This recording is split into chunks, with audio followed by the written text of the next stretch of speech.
এই উম্মত তো এক নেকি দিয়া জান্নাতে যাবে। কয় নেকি দিয়া? একটা নেকি দিয়া জান্নাতে যাবে এই উম্মত। অন্য উম্মতের কথা জানি না আমি, এই উম্মত এক নেকি দিয়া জান্নাতে যাবে। নবীর একটা আদর্শের কারণে জান্নাতে যাবে। সিরত মানি আদর্শ। আর এটা আমরা কদমে কদমে মুহতাজ। কেননা এই ছোট জীবনটা যদি গ্রহণযোগ্যতা পর্যন্ত পৌঁছাইতে হয় আল্লাহর কাছে, চাই নারী হই, চাই যুবক হই, চাই বৃদ্ধ হই, যেই মানুষই হই না কেন, যেখানেরই হই না কেন, যেই বাসারই হই না কেন, যেই বর্ণেরই হই না কেন, যেই পেশারই হই না কেন, যেই সোসাইটিরই হই না কেন, এই জীবনটাকে যদি গ্রহণযোগ্যতা পর্যন্ত পৌঁছাইতে হয় কার কাছে? দুনিয়া আলাদের কাছে না, মালিকের কাছে, যিনি এক ফোঁটা পানির থেকে অস্তিত্ব দিছেন, যার কাছে আবার আমাদেরকে ফিরা যেতে হবে। পালানের কোনো সুযোগ নাই। এই জন্যই কোরআন আমাদেরকে বোঝায় আইনাল মাফাত। আল্লাহ বলতেছে কোথায় ভাগবে তুমি, বলো কোথায় ভাগবে? কবির কথাই সত্য, যদিও নাকি পালাও তুমি আকাশেতে লাগিয়ে সিঁড়ি লাগাও যদি আকাশে চলে যাও, তো আল্লাহ বলে তোমার পাগার কোনো সুযোগ নাই। কেননা ইল্লা বি সুলতান, ওইখানেও আমার রাজত্ব, এইখানেও আমার রাজত্ব, ডাইনো আমার রাজত্ব, বামে আগে পিছে উপরে নিচে সর্বত্র আমার রাজত্ব। আমার রাজত্বের বাহিরে যাওয়ার ক্ষমতা তোমাদের নাই।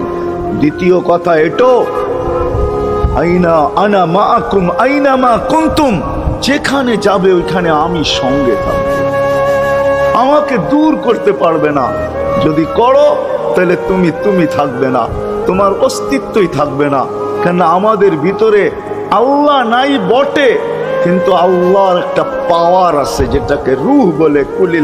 কুলির রূহ মিন আমরি রব্বি, আল্লাহর একটা পাওয়ার, একটা সিফত, সবচেয়ে শক্তিশালী পাওয়ার যেটা, ওটা আমাদের ভিতরে আল্লাহ ঢুকায় রাখছেন, যেটাকে আমরা রূহ বলি। কোরআনের ভাষায় রূহ বলে, বাংলা ভাষায় আত্মা বলে। যেটাকে আমরা আত্মা বলি ওটা আল্লাহর হুকুম ছাড়া কিছু না। আল্লাহ বলে ওটা মনে করে নাও আমি তোমার ভিতরে আছি, কেন এটা আমারই জিনিস। কুলির রূহ মিন আমরি রব্বি, আমাকে পৃথক করলে আর তুমি থাকবে না। তখন তোমার চক্ষু থাকবে আইন লা তানজুর, তোমার চক্ষু থাকবে দেখবে না। উদুন লা তাসমা, কান থাকবে শুনবে না। লিসান লা তানতিক, জবান থাকবে কিন্তু জিহ্বা থাকবে কিন্তু বলবে না। আকলুন লা তুমাইয়িজ, তোমার মগজ থাকবে ভালো মন্দ বুঝবে না। কলব লা তাতাফাক্কার, দিল থাকবে কিন্তু চিন্তা করার ক্ষমতা তোমার থাকবে না। ইয়াত লা তাফতিশ, হাত থাকবে ধরবে না। রিজল লা তামশি, পাও থাকবে চলবে না। তুমি হবে লাশ। আল্লাহ পর্যন্ত যদি গ্রহণযোগ্যতায় পৌঁছাইতে হয়, ওইখান থেকে বাহির হয়ে গেছি। ভালো তো বাসি, কিন্তু আগেরটুকু জানি না। ও মেরে দোস্ত, শুধু ভালোবাসলে চলবে না।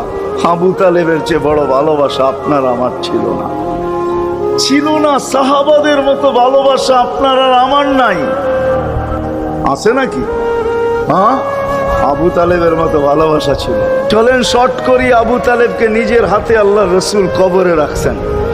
যখন রাখতেছিলেন তখন চিৎকার দিতেছিলেন, আম্মি মা তারাক্তালি সাবিলা, চাচা কোনো রাস্তা রাখলেন না আমার জন্য। বলছিলাম কলেমা পড়লেন না।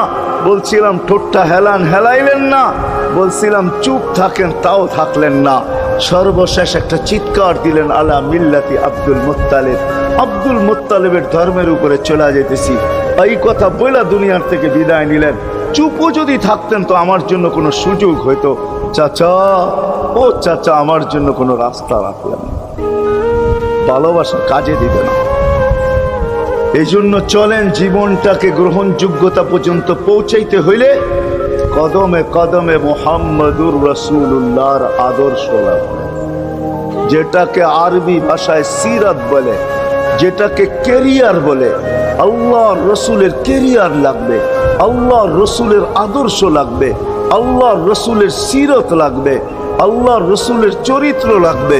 এই জন্যই আল্লাহ কোরআনে বলছেন, লাকাদ কানা লাকুম ফি রাসূলিল্লাহি উসওয়াতুন হাসানাহ, তোমরা লিমান কানা ইয়ারজুল্লাহ, তোমরা যদি আমাকে পাইতে চাও তাহলে আমার আদর্শ সহজ করছেন, কঠিন করেন নাই। আল্লাহ কঠিন করতে পারতেন, আল্লাহ সহজ করছেন। কেননা আসলে